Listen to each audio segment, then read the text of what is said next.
멜번에 산다 공식 헌정 팟캐스트 키위랑 호주 가자. 이번 녹음은 뉴질랜드의 세금에 관한 것입니다.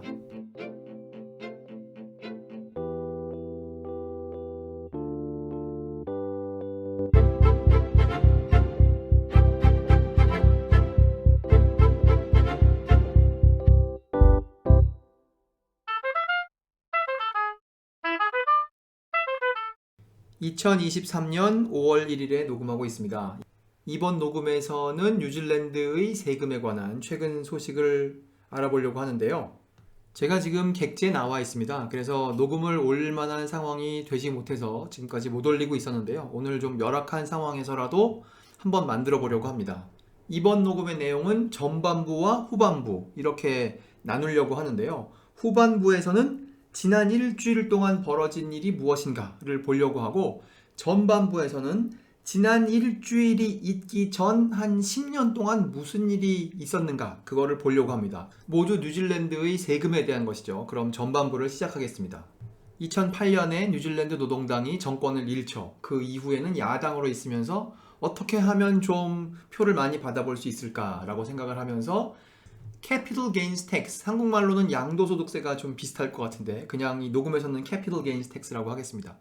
Capital Gains Tax가 없는데 뉴질랜드에는 그걸 좀 만들면 좋지 않을까요? 이런 얘기를 계속 해왔죠. 그래서 선거가 있을 때마다 2011년에도 그런 얘기를 했었고 2014년에도 우리가 Capital Gains Tax를 만들겠습니다 이런 얘기를 하다가 선거를 지죠. 그런데 2017년 선거에서 이겼는데 그때는 구체적으로 Capital Gains Tax를 만들겠습니다 라는 얘기를 하지 않고 좀 세금에 관한 연구를 해보겠습니다 이런 얘기를 하면서 선거에 이겼단 말이에요. 그리고 선거에 이기고 나서 2018년, 2019년을 지나면서 Capital Gains Tax를 만들면 어떨까요? 같은 비슷한 이야기를 하다가 여론이 엄청 나빠지니까 당시 수상이었던 자신다 아던 수상이 이제 수상이 바뀌지 않는 한 더 이상 Capital Gains Tax 같은 얘기는 하지 않겠습니다 이런 얘기를 했었죠.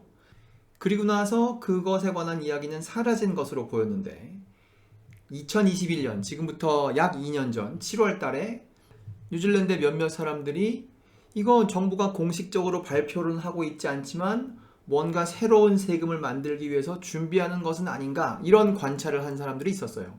그래서 당시에 그런 글을 근거로 키위랑 호주가자에서는 상속세 2번이라는 녹음을 올린 적이 있습니다. 정부가 무슨 일을 하고 있는지는 알 수 없으나 뭔가 사람들이 세금에 관련된 예산을 쓰고 있는 것 같은데 이런 얘기를 했었죠. 여기까지가 전반부고 이제부터 후반부입니다. 2021년 7월 달에 소수의 사람들이, 뉴질랜드에서 소수의 사람들이 무슨 일인가가 벌어지고 있는 것 같은데 라고 생각을 했으나 당시에는 몰랐지만 드디어 2023년 4월 달에 IRD, 호주에서 이 녹음을 들으시는 분들에게는 뉴질랜드판 ATO, 세무서죠. 세무서에서 155페이지짜리 보고서를 발표했어요. 세무서 웹페이지에 가면 누구나 다운받을 수 있게 155페이지짜리 PDF 파일을 마련했는데 그 보고서의 제목은 High Wealth Individuals Research Project, 부자들에 관한 조사 보고서 이렇게 부르면 어떨까 합니다. 여기 내용이 굉장히 많지만 지금 언론에서 많이 보도하고 있는 내용은 4페이지에 보면 알 수 있어요. 이 누구를 조사했느냐 하는 게 재밌는데요. 311집, 311명이 아니고 311 families를 자세히 조사한 거예요. 그런데 이 사람들은 뭐 평범한 사람들이 아니고 이 보고서의 제목이 말해주듯이 부유한 311집을 조사했다는 거죠. 그래서 알고 보니까 여기에 family라고 알려진 그런 사람들의 평균 재산은 아마도 276밀리언 정도, 한국 돈으로 치면 한 2천억 원이 좀 넘죠? 대충 그런 집들을 자세히 조사해 봤다는 거예요. 그랬더니 알게 된 것이 무엇이냐? 그 사람들이 합법적으로 세금을 내는데 따라서 소득이 있으면 소득에 대한 세금을 내죠. 그런데 이 사람들은 단순히 노동소득을 통하여 재산이 늘어나는 것뿐만 아니라 자기들이 가진 다른 재산들, 예를 들어 주식이라던가 아니면 무슨 농장이라던가 아니면 건물이라던가 이런 것들이 가치가 올라가서도 재산이 늘어나죠. 그래서 규칙대로 다 세금을 냈더니 평균 세율이 한 9.5% 정도 된다는 거예요.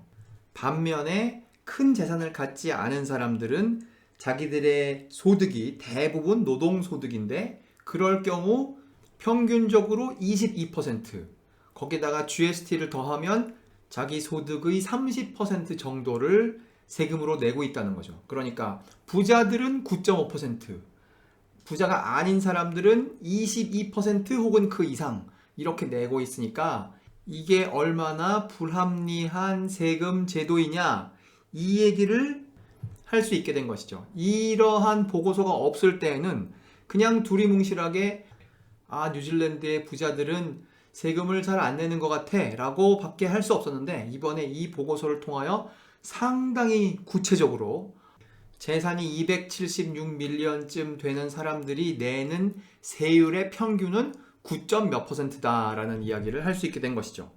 이 보고서의 45페이지에 보면 표 5.1이라는 것이 있는데요.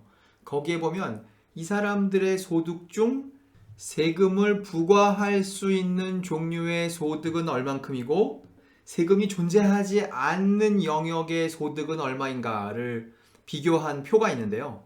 Taxable income, 세금을 부과할 수 있는 그런 소득은 7%이고 나머지 93%에 대해서는 세금이 없다는 거예요.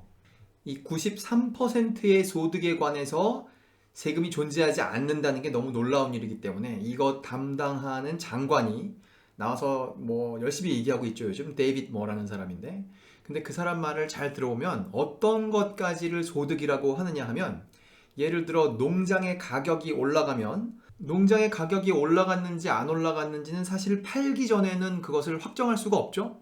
하지만 팔지 않더라도 주변의 부동산 시세를 보아 그것이 가치가 올라갔다고 판단할 수 있다는 거예요. 그 올라간 만큼도 사실 그 사람들의 소유주들의 부가 늘어난 것이므로 그것도 소득이다 라고 이렇게 설명하고 있어요. 그게 만약에 주식이라면 어느 날 가격이 얼마였으니까 그것을 산 날과 비교해서 얼만큼 올랐으므로 그만큼을 소득이라고 본다, 이런 주장을 할 수 있는지 모르지만 지금 부동산에 대해서도 그런 논리를 가질 수 있다는 거죠. 그래서 이 캐피털 게인스 텍스를 만들어야 된다고 생각하는 쪽에서는 그래, 그거 참 좋은 생각이네 라고 말하고 있지만, 또 반대편에 있는 사람들은 팔지도 않은, 아직 소득이 구체화되지도 않은 것에 대해서도 세금을 만들 수 있다는 거야, 이런 얘기를 하고 있죠. 이 대화는 아직 일주일도 되지 않은 얘기이기 때문에 어느 쪽으로 여론이 흘러가고 있는지 아직 결론이 나지 않았습니다. 이 시점에서 다시 한번 언급하고 싶은 것은 이 보고서가 만들어지기도 전에 2021년 7월 달에 키위랑 호주 과자에서 지금 뭔가 준비되고 있다라는 녹음을 올렸다는 점 말씀드리면서 오늘의 짧은 녹음, 뉴질랜드의 캐피털 게인스 텍스에 관한 녹음 여기서 마치려고 합니다. 멜번에 산다 공식 헌정 팟캐스트 키위랑 호주 과자, 이번 녹음에서는 뉴질랜드에서 지금 벌어지고 있는 캐피털 게인스 텍스에 관한 논의를 알아보았습니다. 감사합니다.